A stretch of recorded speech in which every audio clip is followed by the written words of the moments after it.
The Authorization of the King of Kings. Spiritual food.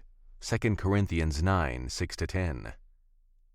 But this I say, he which soweth sparingly shall reap also sparingly, and he which soweth bountifully shall reap also bountifully.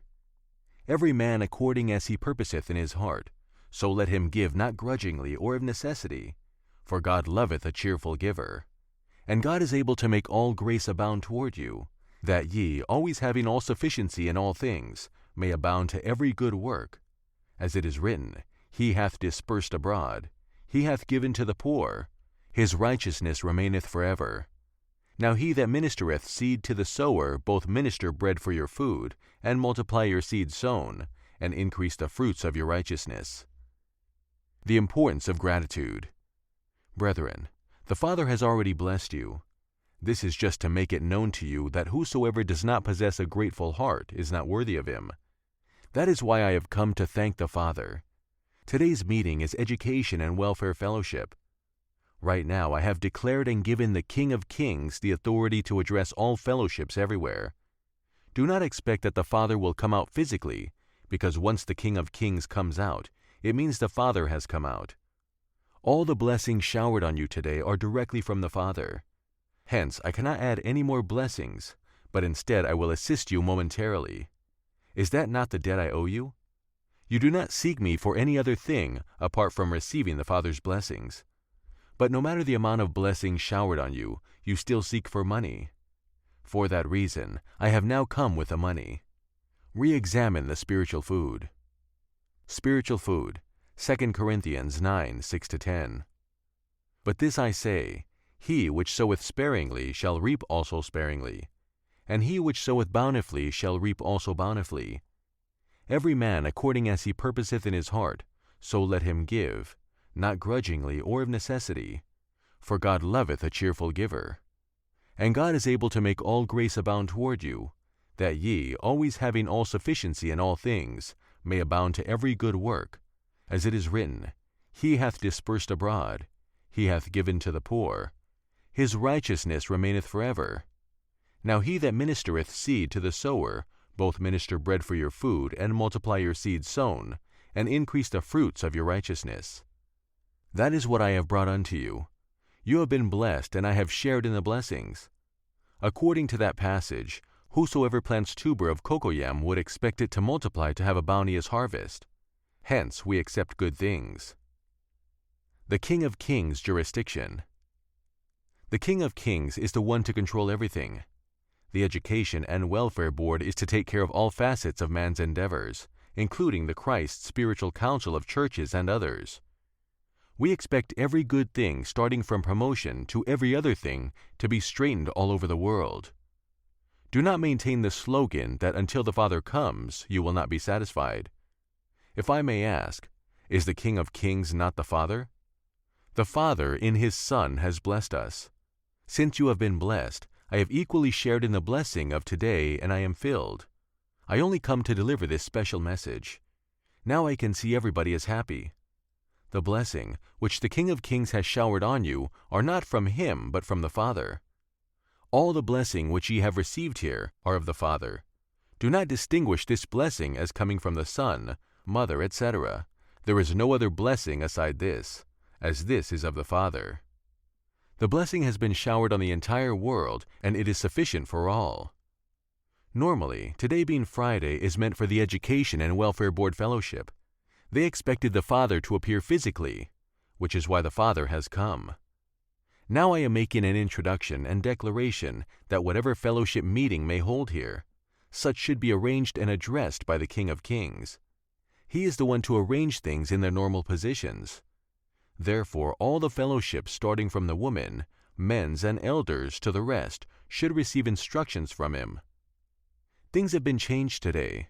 Therefore, all those who have not come, the Father will change them and straighten everything so as to enable us enjoy them.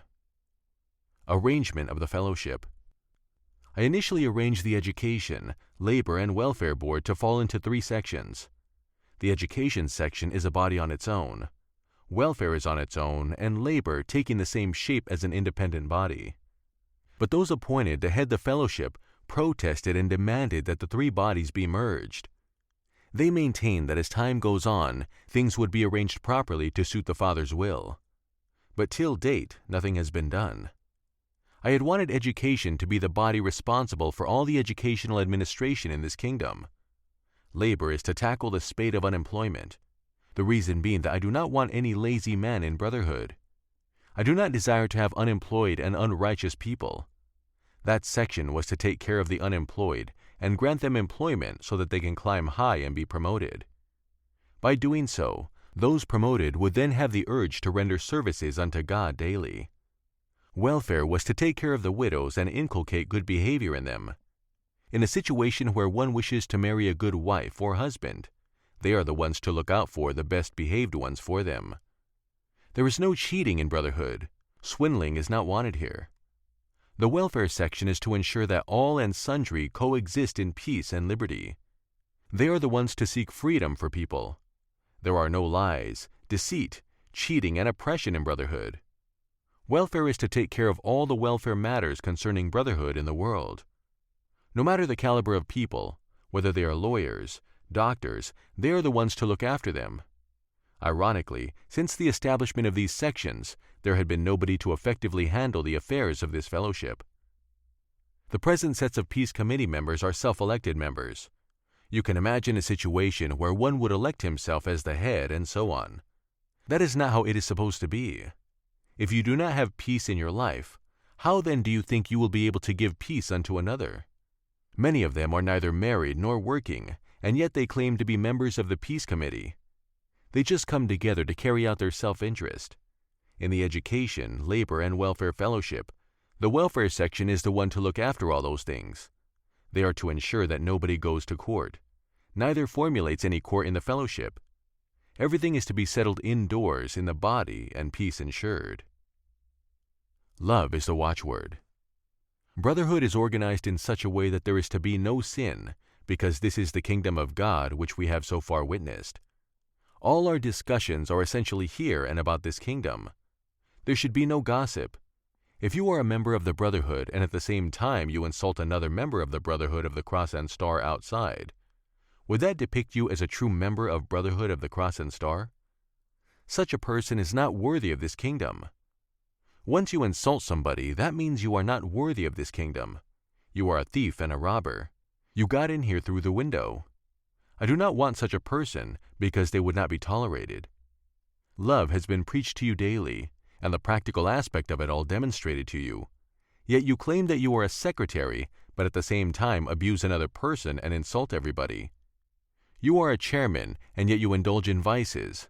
What kind of a chairman are you? You are not worthy at all. Let all and sundry hearken to the divine injunctions of God, and put them into practice by loving one another. That is exactly the order of the day in brotherhood. Love should be the watchword in all the fellowships.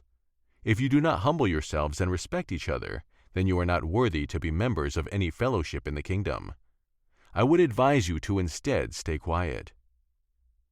The empowerment of the King of Kings. Henceforth, I have given the King of Kings the authority to straighten out and handle everything, including offices and appointments of fellowship chairmen. He is the one to address all the meetings from the spiritual council of churches, the education, labor, and welfare to the rest of them all. He should straighten and ensure that things are probably done. Right from the beginning, a lot of you come in here to play, steal, seek positions, etc. I do not want such people here. Instead, I want those who love, have mercy, and humility, those who are ready to render service unto God wholeheartedly. That is all that is expected of you. Therefore, the King of Kings will arrange and straighten everything in the brotherhood world. At any time you see him, believe fervently that you have seen the Father. Do not distinguish him as the Son. The King of Kings is not the Father's Son, but Olumba Olumba Obu himself. He is the fully revealed Olumba Olumba Obu. The King of Kings is not just the first male child, but rather he is everything. The gospel of last Sunday carried this message imparted to you now. Therefore, do not have it in mind that the Father's Son has come out today to address you. The person seen is not the Father's Son, but the Father himself. The reason being that we have just one God and not two. This is the piece of advice I have for you. Read 1 Corinthians 6, 1-9. Dare any of you, having a matter against another, go to law before the unjust and not before the saints? Do ye not know that the saints shall judge the world? And if the world shall be judged by you, are ye unworthy to judge the smallest matters? Know ye not that we shall judge angels? How much more things that pertain to this life? If then ye have judgments of things pertaining to this life, set them to judge who are least esteemed in the church. I speak to your shame. Is it so, that there is not a wise man among you? No, not one shall be able to judge between his brethren. But brother goeth to law with brother, and that before the unbelievers. Now therefore there is utterly a fault among you, because ye go to one law with another. Why do ye not rather take wrong? Why do ye not rather suffer yourselves to be defrauded? Nay, ye do wrong and defraud, and that your brethren. Know ye not that the unrighteous shall not inherit the kingdom of God? Be not deceived, neither fornicators, nor idolaters, nor adulterers, nor effeminate, nor abusers of themselves with mankind. Only righteousness reigns. Brethren, have you seen that everything in brotherhood is linked to righteousness? Hence no act of unrighteousness is wanted here. Henceforth, do not expect the Father to come out and bless you after every meeting. Neither should you go to the bishop's apartment for blessing, nor to the Queen Mother, thinking they are different and separate. That kind of thing does not exist here, because all the blessings given here belong to the Father alone. Every work done is but one. The King of Kings is the Father, and so every blessing showered on you by him is from the Father.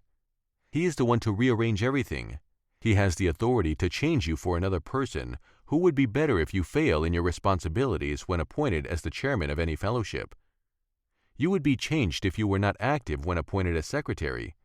He is the only one to change and rearrange everything. All this while, I have not been fully satisfied with the job done by the Education, Labor, and Welfare Fellowship. That name has been and is still maintained, but those at the helm of affairs do not carry out their responsibilities, not even one. They have not yet started anything. If you elect somebody who is ignorant of a particular work, that means you are the one indirectly doing the work. Those to be appointed should be those who have love, patience, humility, and meekness, those who have surrendered themselves to do the Father's work wholeheartedly. That is the thing. Therefore, if there are only 2 or 3 persons qualified for such appointments, there is no problem, because it is said that 2 or 3 persons are better than 50,000 persons if they possess love. Overhauling of the Board. If you look at the Education, Labor, and Welfare Fellowship, you will easily discern that there is no love amongst them. They are not coordinated. Everybody is operating independently. The fellowship operates in name only, but nothing is being done. Since the inauguration of the fellowship about 20 years ago, there has neither been any remarkable change nor achievements on record which have impressed the Father. Now I want the fellowships to be rearranged. The Peace Board should not have been on its own, but rather a part of this fellowship, especially under the welfare. Instead of a merger or affiliation, they have sprung up to operate independently to fulfill their selfish desire. Consequently, the board is being managed nonchalantly and unscrupulously, as though it meant some other thing or had a different objective. The Peace Board is the body in charge of peace talks in brotherhood worldwide. Anything pertaining to peace is within their orbit of operation. This entails that only truthful persons should be appointed into the board to take care of matters concerning the restoration of peace. No idle or irresponsible person is needed on that board. It does not have room for those who do things the way it pleases them. I do not want anybody to do things the way he or she wishes in this kingdom. Read John 5:18-29. Therefore the Jews sought the more to kill him, because he not only had broken the Sabbath, but said also that God was his Father, making himself equal with God.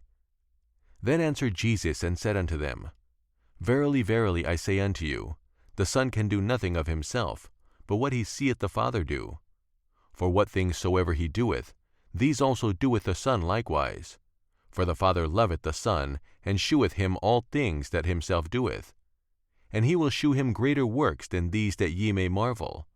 For as the Father raiseth up the dead, and quickeneth them, even so the Son quickeneth whom he will. For the Father judgeth no man, but hath committed all judgment unto the Son, that all men should honor the Son, even as they honor the Father. He that honoreth not the Son honoreth not the Father which hath sent him. Verily, verily, I say unto you, he that heareth my word, and believeth on him that sent me, hath everlasting life, and shall not come into condemnation, but is passed from death unto life. Verily, verily, I say unto you, the hour is coming, and now is, when the dead shall hear the voice of the Son of God, and they that hear shall live. For as the Father hath life in himself, so hath he given to the Son to have life in himself, and hath given him authority to execute judgment also, because he is the Son of Man. Marvel not at this, for the hour is coming, in the which all that are in the grave shall hear his voice, and shall come forth, they that have done good, unto the resurrection of life, and they that have done evil unto the resurrection of damnation. Absolute authority to the King of Kings. Brethren, do not bring equality here, for I have surrendered all fellowship meetings and leaders' representative meetings to the King of Kings. The fellowship's executives are to be reshuffled, because those at the top are not doing their work. The King of Kings is the one to superintend it and straighten everything. We had hitherto joked over things because if you do not have anybody, that means you are done for. It is said, in the country of the blind, the one-eyed man is king. That has been the situation because there was nobody, not even one. But now is the time for the King of Kings to rearrange everything in their positions, beginning from the women's fellowship to the elders' fellowship, and the rest of them. He is to appoint the best hands and get rid of the bad ones. He is the only one with the sole authority to rearrange everything in brotherhood all over the world. The former things have passed away. In the past, we did as we liked, but all that has changed. All the self-appointed secretaries, chairmen, auditors, etc., succeeded before because there was nobody to act on those things. Now somebody has emerged to take over the appointments of suitable qualified persons. Have you seen what I have come to accomplish today? Whether you are a president, royal highness, whatever your title or position may be in the world at large, know that everything has been placed under the King of Kings' control, and he is the one to handle all the affairs of brotherhood. He is the one to oversee the affairs of the children of God. Hence, when you see him, you have definitely seen the Father, Mother, Son, and everything. But if you are recalcitrant, you are not worthy of him. All those who have stubbornly refused to carry out their allotted responsibilities and tasks are not worthy to be part of this kingdom. Such persons are not wanted in brotherhood, because brotherhood is love, patience, obedience, and other virtues. Hence, you must obey. Brotherhood is oneness, working with one mind. Brotherhood is not a place where people come with their temptations. It is not a place where people come to eat or act as they wish. It is equally not a place where you exhibit pride. All these attributes are not wanted here. Read Hebrews 1:4-14. Being made so much better than the angels, as he hath by inheritance obtained a more excellent name than they. For unto which of the angels said he at any time, Thou art my son, this day I have begotten thee? And again, I will be to him a father, and he shall be to me a son. And again, when he bringeth in the first begotten into the world, he saith, And let all the angels of God worship him. And of the angels he saith, Who maketh his angels spirits, and his ministers a flame of fire? But unto the Son he saith, Thy throne, O God, is forever and ever. A scepter of righteousness is the scepter of thy kingdom. Thou hast loved righteousness and hated iniquity. Therefore God, even thy God, hath anointed thee with the oil of gladness above thy fellows.